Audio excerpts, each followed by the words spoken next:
Македонија се изградија многу фотоволтаици, нека за последниве 3 години околу 1000 мегавати, вклучувајќи неколку ветерни електрани, биогасни електрани, мали хидроелектрани. И да, тоа е добро за портфолиото на земјата од една страна, но фотоволтаичните електрани и ветерните електрани се извори на електрична енергија кои што не секогаш се така предвидливи. А за да се води еден систем, треба на секои 15 минути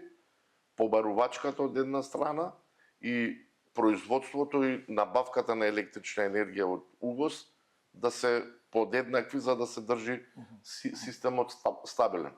За да го правиме тоа, покрај овоа што ги имаме хидроелектраните, за тоа ни се потребни батериски системи за складирање, кои што ќе овозможат електричната енергија да се складира и потоа да се користи за продажба на пазарот на електрична енергија, но и за давање на системски резерви кои што се битни за балансирање на целокупниот електроенергетски систем.